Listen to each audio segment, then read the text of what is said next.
మనం ఉదాహరణకి ఆ పంట వరకు పంట చుట్టూ ఎవరిని పెట్టుకుంటాం, కాపర్లో పెడుతుంటారు కదా మా చేనుకు చూస్తున్నాయి అని, అలాంటి వారిని ఇద్దరిని పెట్టాడు ఇక్కడ. సరేనా? ఇద్దరు పరిస్థితి ఏంటి, వాళ్ళకి ఏమేమి అధికారులు ఇచ్చారు. ఇప్పుడు వరకు బతిమలాడాం వాక్యం చెప్తాను మీకు, ఏనండి అమ్మా ఆపరేషన్ తీసుకోండి అమ్మని. ఈ ఇద్దరు బతిమలాడరు, ఇద్దరు బతిమలాడరు. ఎందుకంటే టైం ఎక్కువ లేదు, 7 సంవత్సరాలే ఉంది వీళ్ళిద్దరికి. అవునా? వీళ్ళిద్దరు బతిమలాడే అవకాశం లేదు. వీళ్ళిద్దరు ఏం చేస్తున్నారో, అసలు ఆ ప్రజల మధ్య ఏం జరుగుతుందో చూద్దాం. ప్రకటన గ్రంథం 11వ అధ్యాయం 3వ వచనంలో ఇద్దరు సాక్షులు మనం చూద్దాం. నేను నా ఇద్దరు సాక్షులకు అధికారం ఇచ్చుదును, వారు గోనె పట్ట ధరించుకుని 1260 దినములు అంటే 7 సంవత్సరాలమ్మ. 60 దినములు ప్రవచించుదురు. వీరు భూలోకమునకు ప్రభువైన వారి ఎదుట నిలుపుచున్న 2 ఒలీవల చెట్లని దీపస్తంభములై ఉన్నారు. ఎవడైనను వారికి హాని చేయ. బాగా వింటున్నారా? ఇప్పుడు మణిపూర్ లో దైవ సేవకులు ఏం చెప్తున్నారమ్మా, ఇంకా అంత సీన్ లేదు, సంఘం ఎత్తబడ్డాక చంపితే ఒప్పుకోడు, ఇక సేవకులను చంపే అవకాశం లేదు. ఇప్పుడు ఆల్రెడీ వార్నింగ్ ఇస్తున్నాడు ఇవ్వట్లేదా? భూలోకములో నా ఇద్దరు సాక్షులకి ఎవడైనా హాని చెయ్యాలనుకుంటున్నారా, వాళ్ళకి శిక్ష ఉంది. ఏం చదవమ్మా? వారి నోట నుండి అగ్ని బయలు వెడలి.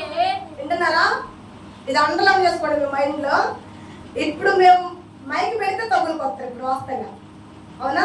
బహిరంగంగా మెసేజ్ చెప్పడానికి లేదు, ఉందా? అవునా కదా?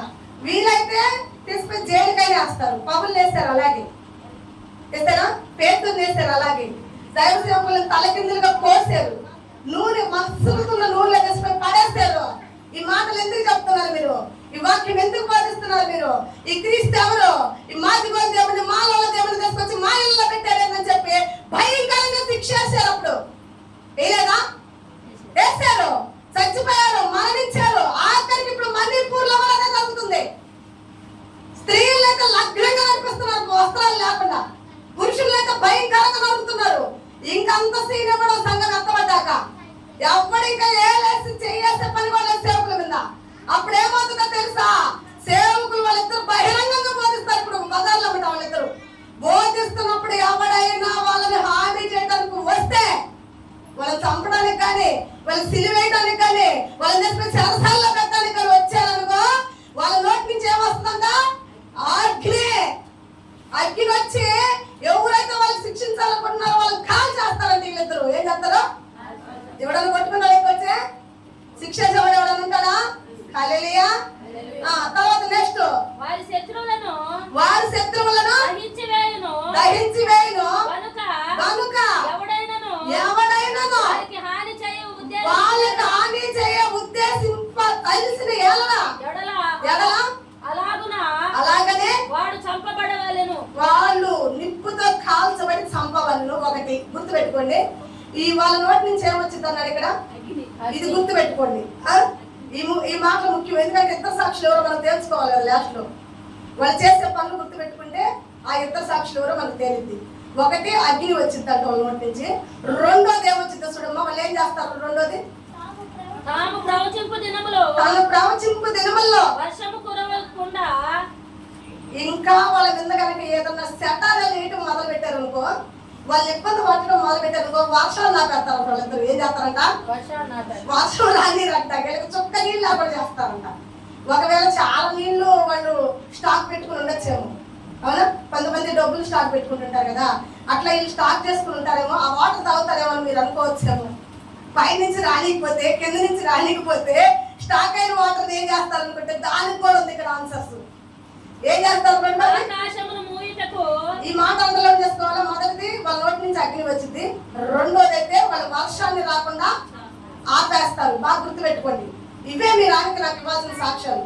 వర్షాన్ని రాకుండా ఏం చేస్తారంట? ఆపేస్తారు. మూడోది ఏం చేస్తారు చూద్దాం. ఆకాశమును మూయుటకును ఆకాశాన్ని కూడా మోస్తారంట దలుచుకుంటే. ఏం చేస్తారంట? ఎలాంటి పవర్ ఇస్తున్నాడు దైవసేవకులు. ఇప్పుడు ఇస్తే బాగుండు మాకు ఆ పవర్ కదా. ఆ పవర్ ఇప్పుడు రాదు, సంఘం ఎత్తబడ్డాకే వచ్చింది. 7 ఏళ్ళ శ్రమలో వచ్చింది ఆ పవర్, ఇప్పుడు రాదు దైవసేవకులకి. చదవమ్మా. మరియు వారికి ఇష్టమైనప్పుడల్లా అద్దుగో ఇక్కడ చూడండి, స్టాప్ చేసుకుని వాటర్ తాగచ్చు అనుకున్నారు కదా ఇందాక. ఆ వాటర్ ఏం చేస్తారంట? నేను వర్షాలు ఆపితే ఏమైంది అబ్బాయి, మేము స్టాప్ ఉండి వాటర్ తాగుతాం కదా అని అనుకున్నారు అనుకో. వాళ్ళకి ఎప్పుడు ఇష్టమైతే అప్పుడు ఏం చేస్తారంట నీళ్ళని. ఇక ఊరు ప్రజలు వెళ్ళి అంత గచ్చిగా ఉంటారు, ప్రేమగా ఉంటారా గచ్చిగా ఉంటారా?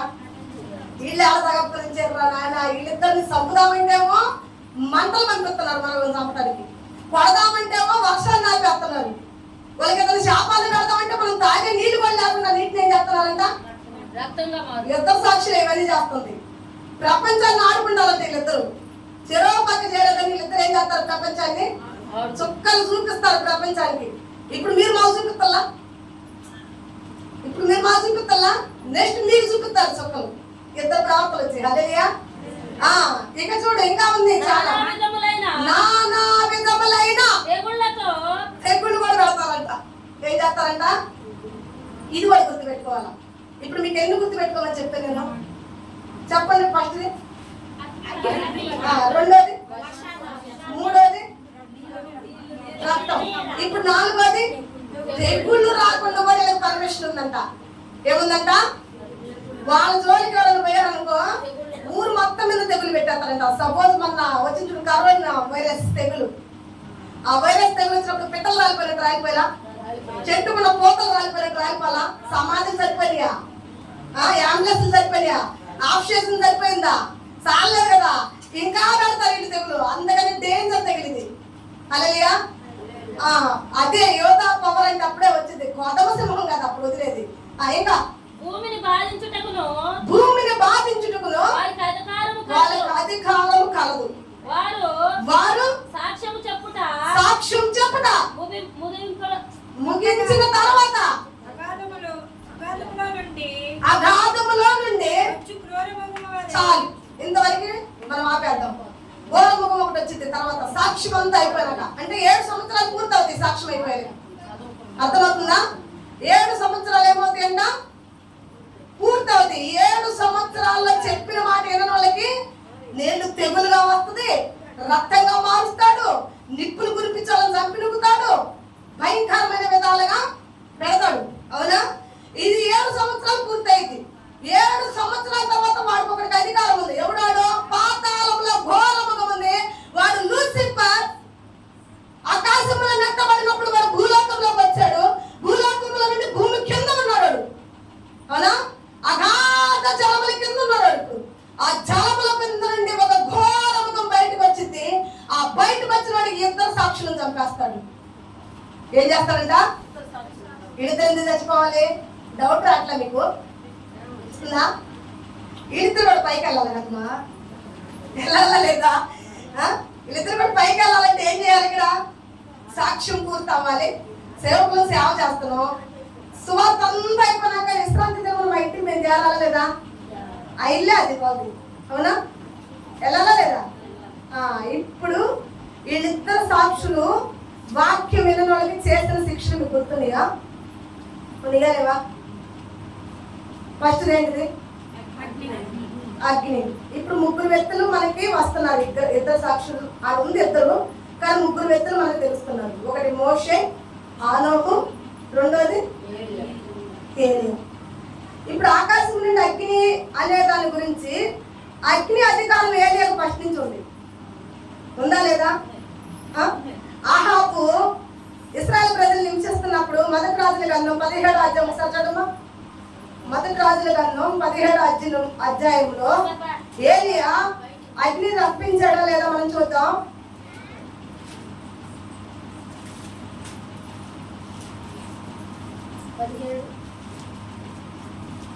ఒకటి చూడదాం. అంతటా గిలాదు కాపురస్తుల సంబంధియు ఏలియా అహాబు నొద్దకు వచ్చి ఎవరి సన్నిధిన నేను నిలవబడి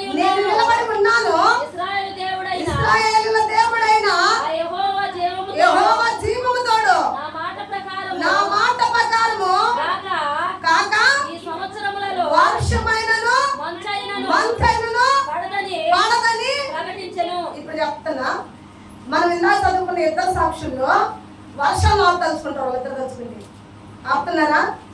మనసును ఆపుదలుచుకుంటున్నారు. ఇక్కడ ఏలియా చేస్తున్న పని కూడా అదేగా. ఇప్పుడు ఏలియా మనసును ఆపుతున్నాడు, వర్షాన్ని ఆపుతున్నాడు. అదే ఏలియా ఆకాశం నుండి అగ్ని కూడా దింపాడు, మనకు తెలుసు, అవునా? ఇప్పుడు ఒక సాక్షి ఏలియా అనుకుని కన్ఫర్మ్ చేసుకున్నావా వద్దా? ఈ కన్ఫ్యూజన్ అంతా ఏంటంటే ఆయన వాళ్ళ డీటెయిల్స్ పెట్టాల ప్రకటన గ్రంథంలో. ఇద్దరు సాక్షులు ఉన్నారు కానీ వాళ్ళ పేర్లు పెట్టట్లా. ఇదే మన తలకనిపోయింది. ఒక వాళ్ళు చేసిన పనులు బట్టి వాళ్ళు ఎవరో తీర్మానం చేసుకున్నాం అంటే ముగ్గురు అదే విధంగా పనులు చేస్తున్నారు. ఇక్కడ ముగ్గురు చేసిన పనులు ఉన్నాయి. ఇక్కడ వాళ్ళని ఎవరిని డివైడ్ చేయాలో, ఎవరిని ఎక్స్ప్లెయిన్ చేయాలో మాకు అర్థం కావట్లేదు. ఇప్పుడు ఏలియా ఆకాశం నుండి అగ్ని ఆపేశాడు, ఏలియా వర్షాన్ని ఆపేశాడు. ఒక సాక్షి ఏలియా అనుకున్నాం. ఇక రెండో సాక్షి మోషే కాడికి వద్దాం. నీళ్ళని ఏం చేస్తాడంట? రక్తంగా మారుస్తాడు. తెగుళ్ళు కూడా. ఇప్పుడు మోషే ఎన్ని ఐగుప్తు దేశంలో చేయలేదంటారా? చేస్తాడా చేయలేదా? లింకులు ఎదుగుతున్నారు ఇప్పుడు మీరు మెసేజ్ వినేటప్పుడు. ఒక సాక్ష్యం గురించి మనం చూస్తుంటే దాని లింక్స్ ఎదుర్కోవాలి. ఒక సబ్జెక్టు నువ్వు ఎగ్జామ్ రాస్తుంటే లింక్స్ అన్ని అండర్లైన్ చేసి పెట్టుకుంటావుగా. ఎక్కడెక్కడ నీ సంవత్సరం అంతా చదివావు కదా, ఆ పుస్తకాలు ఎక్కడ ఏ లింక్ లో చెప్తారో, ఏ లింక్ అడుగుతారో తెలీదా? మరి దేవుళ్ళు ఏం ఎదుగుతున్నారు? దేవుళ్ళు ఏం ఎదుగుతున్నారు, ఏం చదువుతున్నారు, ఏం రాస్తున్నారు, అసలు ఎక్కడ ఏం జరుగుతుంది, ఏ మెసేజ్ కి ఏ లింక్ ఉంటుంది? ఈ ఇద్దరు సాక్షులు ఎవరైనా దానికి. ఇప్పుడు నిర్గమకాండం చూద్దాం ఒకసారి.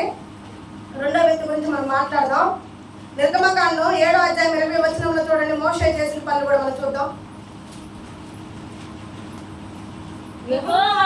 యెహోవా ఆజ్ఞాపించినట్లు మోషే అహరోనులు చేసిరి. అంతటా ఫరో ఎదుటకును అతని సేవల ఎదుటను తన కర్రను పైకెత్తి ఎత్తి నీళ్లను కొట్టగా ఏటి నీళ్లు రక్తముగా మార్చబడును. నిద్రపోయే వాళ్ళందరూ హల్లెలూయా చెప్పనమ్మ గట్టిగా. ఎంతమంది నిద్రపోతున్నారు? మంచోళ్ళు మీరంతా. హల్లెలూయా. నేను నిద్రపోట్లా, హల్లెలూయా అన్నంతే. వాడలకు ఆడుకున్నావు, మొత్తం నిద్రపోతున్నావు. బయటగా నువ్వు చూడగా కట్టు కావడం చెప్పాలి. ఇప్పుడు రెండో సాక్షి మోషే అనుకుందామా? ఎందుకంటే మోషే చేశాడు కదా ఈ పని. చేశాడు చేయలేదా? ఇంక వీళ్ళిద్దరే అని కన్ఫర్మ్ ఎలా చేస్తావు పాస్టర్ అంటే, ఒకసారి యేసు ప్రభు ప్రార్థన చేస్తున్నాడు. ఎక్కడ? రూపాంతరం కొండ అంటారు. ఏ కొండ? దానికి అర్థం తెలుసా? రూపాంతరం కొండ అంటే అసలు అర్థం తెలుస్తుందా? యేసు ప్రభు మోకరించి ప్రార్థన చేస్తుంటే తన రూపం మారిపోయిందంట. హల్లెలూయా. తను కూర్చునేటప్పుడు ఒక విధమైన వస్త్రాలు, ఒక విధమైన ముఖం. అతను ప్రార్థన చేస్తున్నప్పుడు హిమమంతా తెల్లగా తన వస్త్రాలు మార్చబట్టి యెహోవా తేజోరూపంగా మార్చబడ్డాడంట. అంటే రూపాంతరం కొండ అంటారు. అలా మార్చబడ్డప్పుడు ఇద్దరు వ్యక్తులు వచ్చి యేసు ప్రభుతో డిస్కషన్ చేస్తున్నారంట. లోకస్వార్త చూపిస్తాం మీకు, ఎందుకంటే మీకు ప్రూఫ్లతో సహా రుజువు చేయాలి. ఇక్కడే చెప్పాను కదా సాక్షులు. ఇప్పుడు మనం చూస్తుంది, లేకపోతే సాక్ష్యం లేదు మీరు నమ్ముతారు నన్ను. సాక్ష్యాలతో చెప్తుంటేనే మీరు వాక్యాలు నమ్మటం కష్టంగా ఉంది. లోకస్వార్త చూడము ఒకసారి 7వ అధ్యాయం చూడు. లోక 9:30 అమ్మా. 7 కాదు 9:30.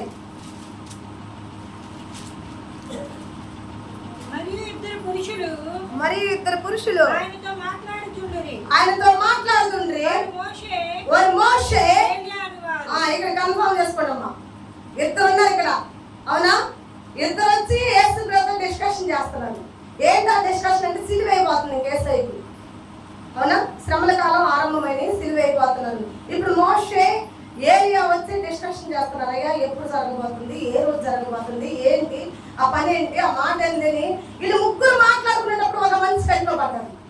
ఎవరంటే వాళ్ళ శిశువులు ఉన్నారు కదా, పేతురును, యోహాను, యాకోబు. ఉంటే తొందర ఎక్కువ మనవాడు ఒకటి. ఎవడు? పేతురు. గబగబా ఈ ముగ్గురు మనుషులను చూసి పేతురు పోయి, అయ్యా ఈ పర్వతం మీద నేను 3 పర్వతాలు కట్టాలనుకుంటున్నా. ఎందుకు రప్పించోడా 3 పర్వతాలు అంటే, ఒకటి నీకు, ఒకటి ఏలియాకి, ఒకటి మోషేకి. చదవమ్మా, నువ్వు చదివితేనే వాళ్ళకి అర్థమైంది.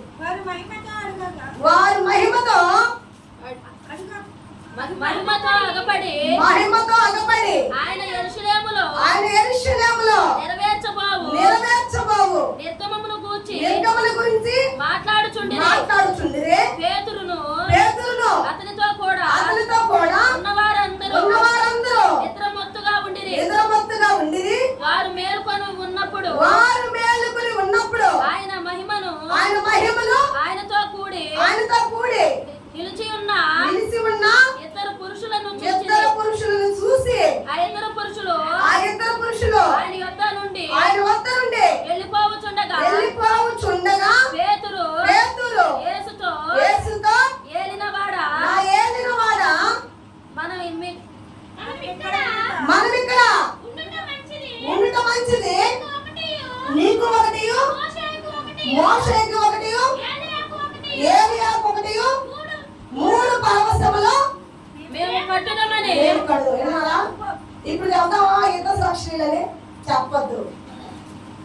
చెప్పడానికి లేదు ఇక్కడ.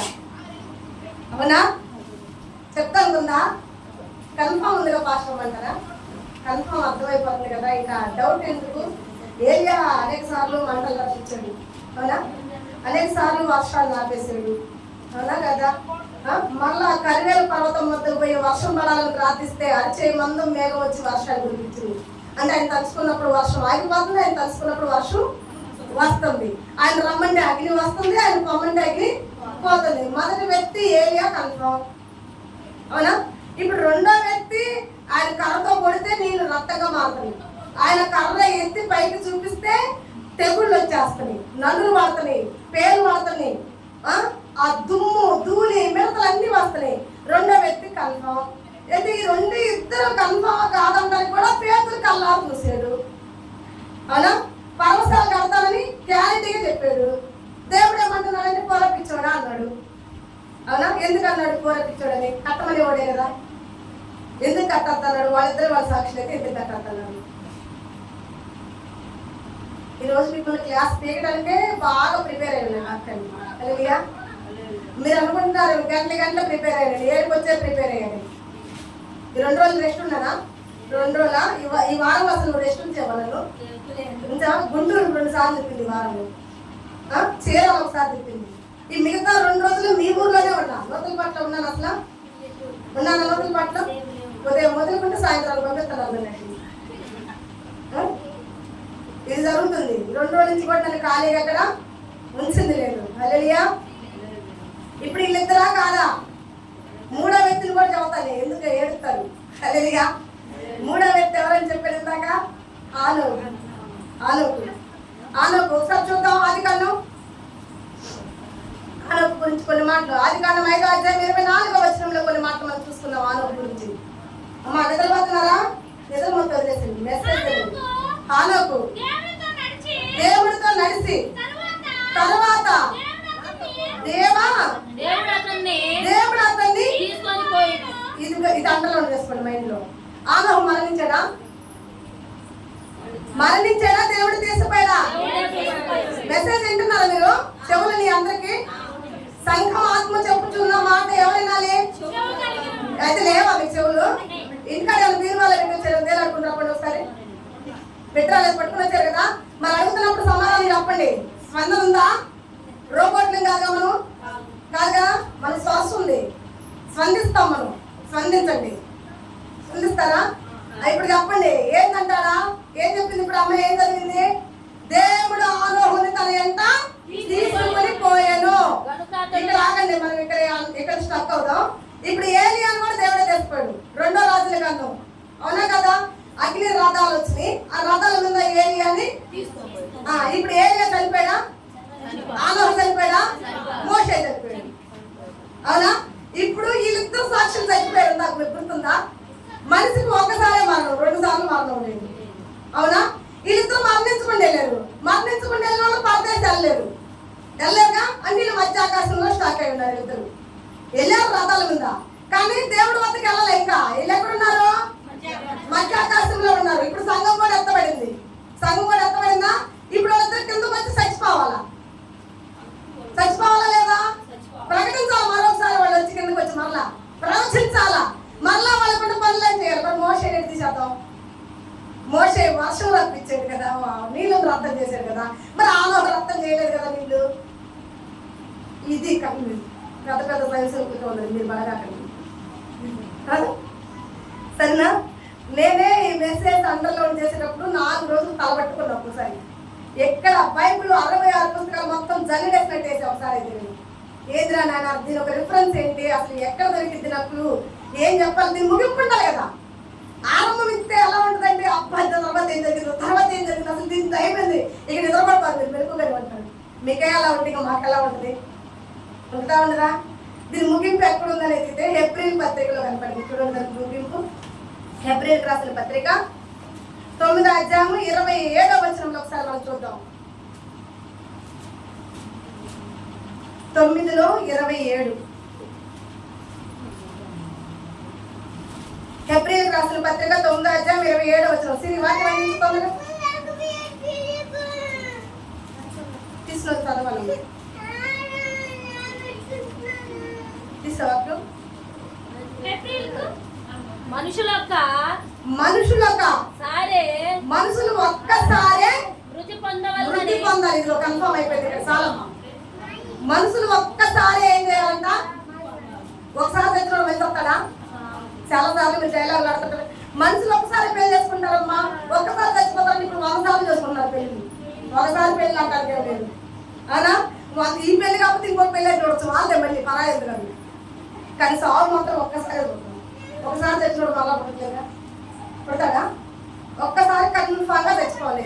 రిఫరెన్స్ మాకు ఇక్కడ దొరికింది. అలేలియా. ఎందుకంటే ఏలియా పోతే ఇంకొక వ్యక్తి ఎవరన్నాను ఆనోకు మరణించాల వాస్తవంగా. అవునా? వాళ్ళ యొక్క ప్రేమను బట్టి, వాళ్ళ యొక్క పరిచర్యను బట్టి, వాళ్ళ యొక్క నమ్మకాన్ని బట్టి దేవుడు వాళ్ళిద్దరిని తన వద్దకు చేర్చుకున్నాడు. శ్రమలు పడకుండా, కష్టాలు పడకుండా, బాధలు పడకుండా వాళ్ళిద్దరిని దేవుడు వాళ్ళకి చేర్చుకున్నాడు. కానీ మరణం లేకుండా చేర్చడానికి అవకాశం లేదు. అవునా? మరణం ఉంది. మరణం ఉండాలంటే ప్రకటన ఉందని దేవుడికి ముందే తెలుసు. అంచె దినం వల్ల వాళ్ళిద్దరిని మళ్ళీ కిందకు పంపిస్తాడు. అవునా? వచ్చారు ఇప్పుడు వాళ్ళిద్దరు. ఒకవేళ మనం అనుకోవచ్చు మోషే అయితే రక్తం నీళ్ళు అవన్నీ ఉంది కదా, ఒక ప్రూఫ్ ఉంది మోషేకి, మరి ఆనోకు లేదుగా ప్రూఫ్ అంటే ఏమో అప్పుడు ఇచ్చాడేమో దేవుడు. ఇప్పుడు మోషేకి కర్ర ఇచ్చింది దేవుడు కదా. కర్ర లేకుండా మోషే ఏం చేశాడు? మా ఎవరు చేయగలిగాడా? ఆ కర్ర లేనప్పుడు ఐగుప్తు దేశాల నుంచి పెట్టి పారిపోయాలా మోషే? పారిపోయాడా లేదా? సింధూరాన్ని పెళ్లి చేసుకుని 2 కొడుకులను కానీ పోయి మేము గొర్రెలు కాసుకుంటే బతకలేదా? మరి పవర్ ఇచ్చింది ఎవరు? యేసయ్య. ఆ పవరే ఆ ఇద్దరు వ్యక్తులకు నేను ఇస్తున్నానని చెప్పాడుగా. స్టార్టింగ్ లో చెప్పాడా లేదా? నా ఇద్దరు సాక్షులకు నేను ఏమి ఇస్తున్నాను?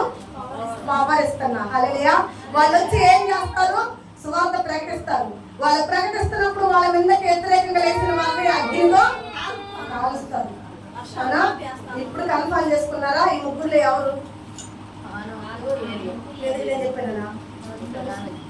అక్కడ కావచ్చిందా? మరలా ఇంకొక డౌట్ కూడా ఉంది. ఇంకొక డౌట్ ఏంటంటే మునుపటి వారు, కడపటి వారు. వర్షాలు 2 రకాల పేర్లు ఉన్నాయి. వర్షాలు తెలుసా? వర్షాలకు ఎన్ని పేర్లు ఉన్నాయి? 2 రకాలండి. ఏమేమి పేర్లు చెప్పండి? వాన అంటారా? వానను వాన వర్షం లైవ్ వెళ్తుంది. వాళ్ళు అవుతారు ముందు మీరు మాట్లాడుతూ ముందుకోండి. హల్లెలూయా. ఏంటంటే కడపడి వర్షం, తొలకరి వర్షం, కడపటి వర్షం అంటారు. అవునా? తొలకరి వర్షం అని ఎప్పుడు అంటారంటే మొక్కలు వేసేటప్పుడు వాళ్ళు చూడు, చిన్న చిన్న మొక్కలు వేస్తాం చూడు, నారు చల్లటానికి, మొక్కలు వేయటానికి పడేదాన్ని కడపటి తొలకరి వర్షం అంటారు. కడపటి వర్షం అని ఎప్పుడు అంటారంటే కోత కోసేటప్పుడు పెడుతుంది. కోత అయిపోయేటప్పుడు ఏమవుతుంది? అది దాన్ని కడపడి వర్షం అంటారు. దాన్ని కూడా బైబిల్లో కూడా ఉంది. చూద్దామా? యాకోబు రాసిన పత్రిక 5వ అధ్యాయం 7వ వచనం. యాకోబు రాసిన పత్రిక 5:7. సహోదరులారా ప్రభు రాకడ వరకు ఓపిక కలిగి ఉండుడి. ఇక్కడ ఏమని చెప్తున్నాడమ్మా? ప్రభు రాకడ వరకు ఏం చేయాలంట? అంతే కదా. యజమాని వచ్చి కోత కోసేంత వరకు మనం ఓపికగానే ఉండాలి. ఓపిక కలిగి ఉండుడి. చూడుడి వ్యవసాయకుడు తొలకరి వర్షమును కడవరి వర్షమును సమకూడు వరకు విలువైన భూఫలము నిమిత్తము ఓపికతో. మీకు అర్థమవుతుందా? బాప్టిజం తీసుకునే వాళ్ళు వెలుగు ఉన్నారు, నిద్రపోతున్నారా? నేను ముందుగా వస్తున్నాను, నువ్వు నిద్రపోతున్నా. నేను బాగా నిద్రపోయిందా మందిరంలో? మొన్నైతే వాళ్ళు ఇద్దరేమో భయంకరంగా నిద్రపోతున్నాడు. అసలు ఇంకెవరు లేరు మా కాడ. వాళ్ళిద్దరే వచ్చింది భయంకరంగా నిద్రపోతున్నారు. మామూలు నిద్రపోట్ల. మేము ఎంత గట్టిగా సీనియర్ ఆ రోజు మా బాధ చెబితే దేవల ముందు మీరు ఇద్దరేనమ్మా వాక్యం వినంటే నిద్రపోయే పనులు ఉండాలి. విన్నారు వాక్యం వస్తుంది కదా. బయటికి వెళ్ళి మనం పడుకుని వచ్చారు మళ్ళీ ఇద్దరు కడుపుతున్నారా? మళ్ళా కాసేపు అటు ఇటు తారట్లాగండి. హల్లెలూయా. మధ్యలో మిమ్మల్ని కదిలిపోతే మీరు మళ్ళీ వాక్యం వెళ్తాము. అందుకే హల్లెలూయా. వింటున్నారా? ఇప్పుడు పంటేసినోడు తొలకరి వర్షం కోసం మొదట ఎదురు చూస్తాడు చూడ్డా. ఎందుకంటే ఆ వర్షం పడితేనే వాడు పంట వేయడానికి అవకాశం. ఎన్ని మోటార్ నీళ్లు పెట్టినా, ఎన్ని బోర్ నీళ్లు పెట్టినా పై నుండి వచ్చే వర్షంతో ఏది సాటి కాదుగా. మన వాళ్ళు పెద్దవాళ్ళు ఏం చెప్తారంటే పై నుంచి వచ్చే వర్షం తల్లి పాలతో సమానం. అవునా? నువ్వు ఎన్ని డబ్బులు పెట్టి ఎంత అమౌంట్ పెట్టి నువ్వు పిండి తీసుకొచ్చి కొనకొచ్చిన నీ తల్లి పాలతో సమానం కాదు కదా పిండి. అలాగే నువ్వు ఎంత బోరేసి ఎంత వాటర్ పెట్టినా వర్షంతో సమానం కాదు. కాబట్టి వ్యవసాయకుడు ఏం చేస్తాడంటే తన పంట వేసేటప్పుడు తొలకరి వర్షం కొరకు సహనంతో కనిపెట్టుకుని ఉంటాడు, ఎదురు చూస్తూ ఉంటాడు. ఆ వర్షం పడినమ్మటినే మొక్కలు నాటుకుంటాడా నాటుకోడా? మరలా ఆ మొక్కలు నాటుకున్నాక మరొకసారి కూడా ఎదురు చూస్తాడు, వర్షం వస్తే నా పంట బాగా విస్తారంగా పండు. అవునా? పంట తన ఇంటికి చేరేంత వరకు కూడా సహనంతో ఎదురు చూస్తాడు కదా. మీరు కూడా అలాగే సహనంతో ఎదురు చూడండి చెప్పండి. హల్లెలూయా. ఇద్దరు సాక్షులు భూమి మీదకి వస్తారు. మరి ఇందాక చెప్పిన మెసేజ్లకు ఒకసారి మిమ్మల్ని తీసుకుపోతున్నా. ప్రకటన చెప్పాను, ఇందాక మెసేజ్ చెప్పిన ప్రకటనలో ఏం చెప్పానంటే మీకు ఒక శరీరం కావాలి. ఇప్పుడున్న శరీరం ఏంటి? ఇది బంగారంతో కట్టామా? మట్టి. మీరు బాగా చెమట వచ్చినప్పుడు ఒళ్ళిలా ఉద్దితే ఏమవుతుంది? బంగారమా? మట్టే వచ్చింది. ఎందుకంటే నువ్వు మట్టి కాబట్టి. అవునా? నీలో ఉంది ఒక కేవలం బొమ్మలు కూడా మట్టి ఉండి. కాబట్టి వాటికి మనకి రిఫరెన్స్ ఏంటి, తేడా ఏంటంటే మనకి జీవం ఉంది, వాటికి జీవము లేదు. రోబోట్ మట్టిది కదా, దాన్ని ఎంత గీకినా రాదు. వచ్చిందా? రాదు. అయితే ఈ ఒక శరీరము, ఈ యొక్క ఆత్మ నీ దేహాన్ని విడిచి వెళ్ళినప్పుడు పరలోక రాజ్యం వెళ్ళిద్ది. ఎత్తబడే సంఘంలోకి వెళ్తావు. అక్కడ శరీరం కావాలి కదా, నువ్వు దేవుడు ఏదైతే నిలబడాలంటే. కావాలంటే ఇక్కడ నువ్వేం పొందుకోవాలని చెప్పాను ఇందాక, బాప్టిజం. సరే, నువ్వు బాప్టిజం పొందుకుని నీ ఇష్టానుసారంగా జీవిస్తుంటే నీకు ఆ శరీరం ఇస్తారా? ఫ్లైట్ టికెట్ బుక్ చేసుకున్నావు, పాస్పోర్ట్ సంపాదించుకున్నావు, ఓకేనా? ఫ్లైట్ వచ్చిన టయానికి నువ్వు ఖచ్చితంగా అది కనిపెట్టుకుని ఉండాలి. అవునా? నీ సిద్ధపాటాలు కాని రావాలి. నీ సిద్ధపాటాలు కాని రాకపోతే నేను బుక్ చేసుకున్నా కదా, నాకు వీసా ఉంది కదా, నాకు పాస్పోర్ట్ ఉంది కదా, నా సీట్ నాదే కదా అనుకుంటే నువ్వు ఎప్పుడు పోతే ఫ్లైట్ ఆడు ఉంటుందా? సీట్ ఇస్తావా ఫ్లైట్ వాడు? మళ్ళీ సీట్ దింపి కిందేసి వెళ్తారా ఫ్లైట్ నుంచి? ఏదిగా మరి అంతేగా ఆడు కూడా. నేను ఆపరేషన్ తీసుకున్నా, నా ఇష్టానుసారంగా దిగుతా. తీసుకునేటప్పుడు డాక్టర్లు ఏమో ముసలమ్మ ముచ్చట్లు చదువుతుంది, తీర్మానం లేని సాక్ష్యాలు చదువుతుంది. చెప్పి మళ్ళీ కొన్ని రోజుల మీద నిలబడలేవు. నువ్వు కాళ్ళ మీద నేను నా మాట మీద నిలబడతాను. నువ్వు కాళ్ళ మీద నిలబడి చేత కదా, నీకు మాట మీద నిలబడతావు. నిలబడతా? ఈ జీవితాలు కలిగి ఆడు పోయి మా శరీరం ఏమంటే ఈడని చెప్తున్నా నేను. ఇస్తాడా? ఎవడు తీసుకోవాలని ఉందా శరీరమా? బాప్టిజం పొందుకున్నావు, మేము దేవుడు పెట్టలేము, నువ్వు పరిశుద్ధిగా అందరం సంకల పెట్టుకున్న 100 సార్లు చర్చికి వెళ్ళినా నీకు ఏ ప్రాబ్లం, ఏ ప్రయోజనం ఉండదు. అక్కడ ఉండదా? ప్రయోజనం లేని నీ జీవితం ఏం చేస్తా? సచిన ఆత్మలు తీసుకుని తీసుకుంటా, శరీరం లేక, బాడీ లేక, ఎవరిలో ప్రవచించలేక అలా తిరగాలి నువ్వు పరలోక రాజ్యంలో. అలా తిరగడానికి కూడా పర్మిషన్ ఇవ్వడు. అక్కడ తీసుకుని తిరుగుతాడు. ఏంటిది? అది అగ్ని ఆడదు, పురుగు చావదు. ఆడ చావాలి నువ్వు పోయి. బాప్టిజం తీసుకుంటారు, మీ ఇష్టానుసారంగా తాగుతావు. బాప్టిజం తీసుకుంటారు, మీ ఇష్టానుసారంగా. అది అన్ని కనుక మాలేసుకున్నప్పుడు 40 రోజులు వాళ్ళ దీక్షలో ఉంటారు. తర్వాత దీక్ష తీయగా ఏం చేస్తారు? తాగుతారు, తింటారు. అంటే వాళ్ళ తీర్మానం లేదు. బతికినంత కాలం వాళ్ళ తీర్మానం తీసుకుంటారు. వాళ్ళ తీర్మానం 40 రోజులే. అవునా? కానీ బాప్టిజం అనేది తీర్మానానికి స్టార్ట్ లేదు. నువ్వు 40 రోజులు కాదు, ఒక్కసారి నువ్వు బాప్టిజం తీసుకుంటే నువ్వు సత్యదాకా ఉండాలి. ఇంకా తీర్మానంలో నువ్వు సత్యదాకా పరిశుద్ధంగానే ఉండాలి. నీ దేహము విడిచి మన్ను శరీరం మన్నది ఎనగడ వల్ల మన్నులో కలిసి ఆత్మ దేవుడి వద్దకు వెళ్ళి అక్షర శరీరంలో ధరించేంత వరకు కూడా నీలో పరిశుద్ధత కాని రావాలా. మచ్చైనను మైనమైనను లేకుండా వచ్చిన ఎడల నా అక్షర శరీరానికి నువ్వు పాత్రుడివే. ఇవన్నీ పెట్టుకుని నాకు ఈ షర్ట్ వేసుకుంటానంటే ఒంటి నిండా కొత్త పెట్టుకుని వెళ్తే వైట్ షర్ట్ ఎలా ఇస్తాడు నీకు? ఇస్తాడా? నీ ఒళ్ళంతా మురికి మీద నేను వేసుకుంటాయ్యా. అప్ప హిమమంతా తెల్లగుంది వస్త్రం అంటే దేవుడు అంటాడు ఐ హేట్. ఇంకో బయటికి అంటాడు గెట్ అవుట్ అంటాడు. ముందు ఒకటే అంటాడండా అంటాడు. ఎవడెవడు నువ్వు ఇస్తా వస్త్రం? నీ పిల్లలు మురికి వేసుకుని వస్తే నీ బిడ్డలే కదా అని చెప్పి అప్పటి నీ కొత్త బట్టలు ఇస్తా వాడికి?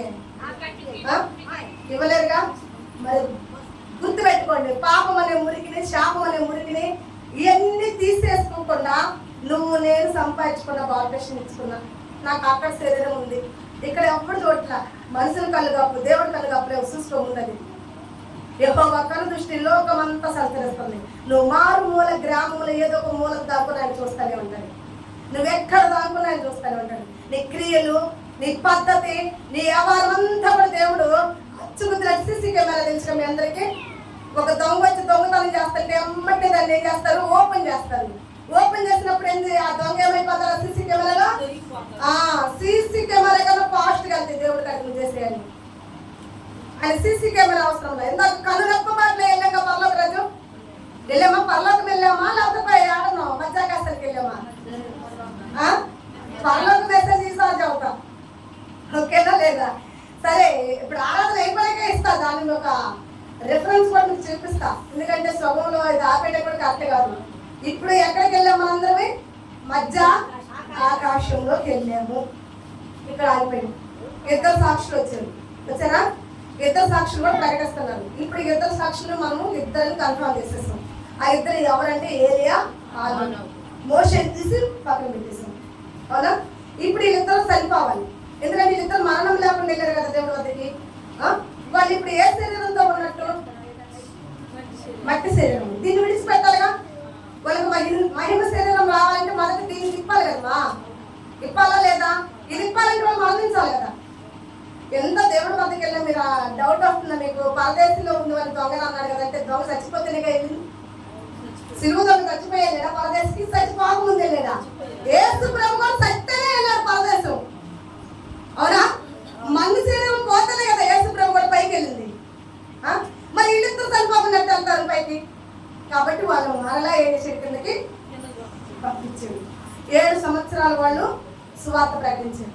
7 సంవత్సరాలు మళ్ళీ దేవుడి సేవ చేశారు.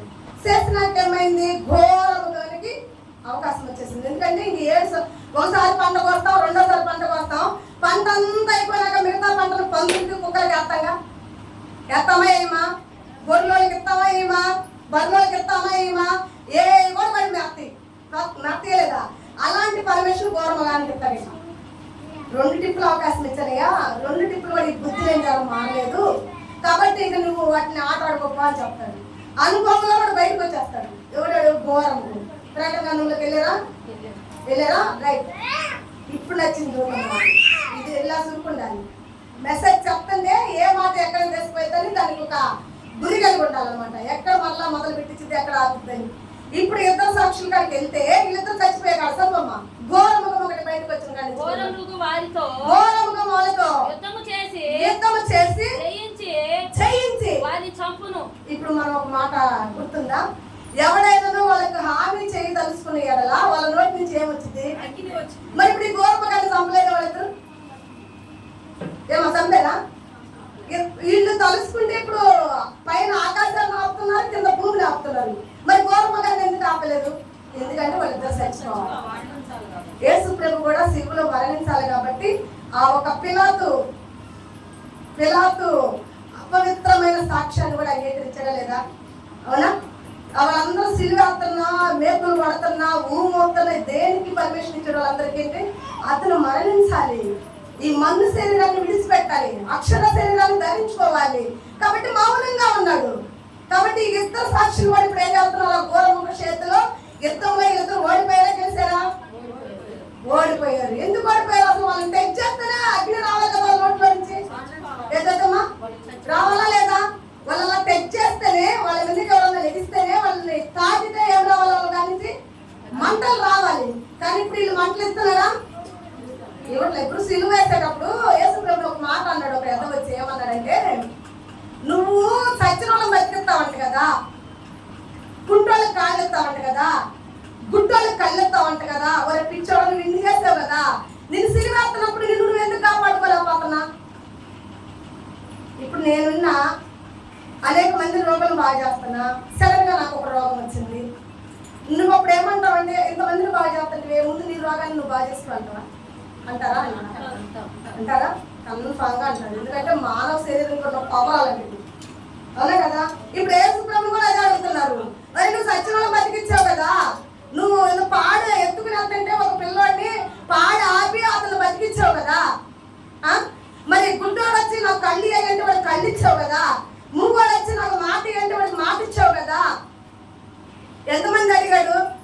గుడ్డి వాడినయ్యా నా కనులు తీరవా, మూగవాడినయ్యా నా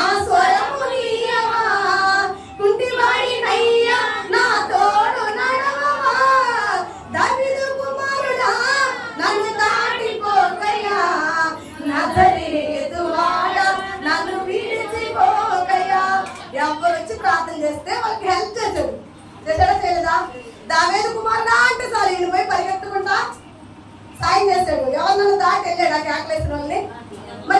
మరి కళ్యాణుడు కళ్ళు ఇన్ని ఇచ్చావు కదా, మరి ముందు నువ్వెందుకు సిలువలో మరణిస్తున్నా? చచ్చిన బతికించావు కదా, నువ్వెందుకు వస్తున్నా? నిన్ను నువ్వు బాగా కాపాడుకో, బతికించుకో అని అడిగదా లేదా? అడిగితే దేవుడు ఏమన్నాడు? మాట్లాడాడు. సరే, ఎందుకంటే ఆయన బతికించుకోవడానికి రావాలి, చనిపోవటానికి వచ్చింది. ఇంకే వచ్చాడా లేదా? ఆదాము మొదలుకుని 7 తరాల తర్వాత హానోకు వచ్చింది అవునా? మొదటి ఆదాము, మరి రెండో ఆదాము ఎవరంటే హానోకు. కడపడే ఆదాము ఎవరు వచ్చారు? మొదటి ఆదాము శాపాన్ని పాపాన్ని తెస్తే కడపడే ఆదాము ఏం చేశాడు? మీకు ఒక మాటలో చెప్పాలంటే, ఇప్పుడు మీ పిల్లలు హఠాత్తుగా ఒక యాక్సిడెంట్ చేసేసారు, బైక్ తోలుతున్నారు, ఆ బైక్ స్లిప్ అయ్యి ఎవరినో గుద్దారు, ఆ గుద్దినోడు చచ్చాడు. మీ పిల్లలు పరిగెత్తుకుంటా వచ్చి మీ వాళ్ళ పేరెంట్స్ తో చెప్పారు, మమ్మీ డాడీ నేను యాక్సిడెంట్ చేశాను అంటే ఎమ్మటి ఏం చేస్తారంటే, రే నువ్వు ఇంట్లో పో. పోలీసులు వచ్చేసారు. ఏం చెప్తాంటే, అయ్యా నేనేనయ్యా గుద్దింది. ఎందుకు నీ పిల్లలు తప్పు నువ్వెందుకు వేసుకోవాలి? వాడిని పంపాలి కదా శిక్షకు. ఎందుకంటే వాడిని నువ్వు కన్నావు, నీకు ఆ మమకారం, ఆ రిలేషన్, ఆ ప్రేమ అనేది ఉంది నీ మీద ఉంది కాబట్టి నీ బిడ్డలు నువ్వు అధికారులను అప్పచెప్పలేవు. నీ కళ్ళ ముందు నీ బిడ్డలు శిక్షిస్తుంటే నువ్వు చూడలేవు. దేవుడు కూడా అంతే. ఆదామును తయారు చేసింది నా దేవుడు. ఆదాము పాపం చేస్తే పాపానికి శిక్ష అనిపించింది నా దేవుడు. తనకేలా శిక్ష? తను అనిపించాల శిక్ష? నీకున్న ప్రేమ ఇంతైతే నా దేవుడికున్న ప్రేమ ఆకాశమంతా. హల్లెలూయా. కాబట్టి ఆయన ఏం చేశాడు? తన బిడ్డలను శిక్షింపబడటానికి ఇష్టపడకుండా మొదట ఆదాము వేరేను తోటలో చిరతమ్మ పండు తిని వ్యతిరేకమైన పాపాలు చేస్తే, సిలువలో నా ఆదాము కడపడ ఆదాము వచ్చి కలవరి గిరువులో ఆ రోమిల చేతిలో ఘోరంగా హింసింపబడి తన ప్రాణాన్ని పెట్టి నీ కొరకు నా కొరకు పాప విరోధం తీసివేశాడు. పాపానికి జీతం మరణం, మరణం నుండి మనందరినీ కూడా నిత్య జీవంలోకి నడిపించాడు. హల్లెలూయా. మరణించిన నా దేవుడు నిత్య జీవం ఎలా ఇచ్చాడంటే, పునరుద్ధరణగా 3వ రోజు మరలా లేవలేదా? మరణము గెలసి బతికించితివి నన్ను, స్తుతి పాడుతూ నిన్నే కనపరచుతూ ఆరాధించెదనిలో జీవించుచు పునరుద్ధానుడ నా యేసయ్యా, పునరుద్ధానుడ నా యేసయ్యా. మరణము గెలసి బతికించితివి నన్ను, స్తుతి పాడుతూ నిన్నే కనపరచుచు ఆరాధించెదనిలో జీవించుచు. హల్లెలూయా. మరణాన్ని జయించాడు. ఓ మరణమా నీ ముల్లో పోయిన నెల ఇదే మెసేజ్ గుర్తుందా? మరణమా నీ జెండా ఇంక దింపేసేయి. ఓటములు ఎప్పుడు దాకా నీ జెండా ఎగిరింది కదా. నా కుమారుడు పాపం చేసేసరికి నీ జెండా నిలబెట్టుకున్నావు, కానీ ఆ పాపం నేను వినిపించా, నీ ముల్లి విరిసేసా. హల్లెలూయా. ఆరాధనకి వెళ్దామా? టైం అవుతుందా?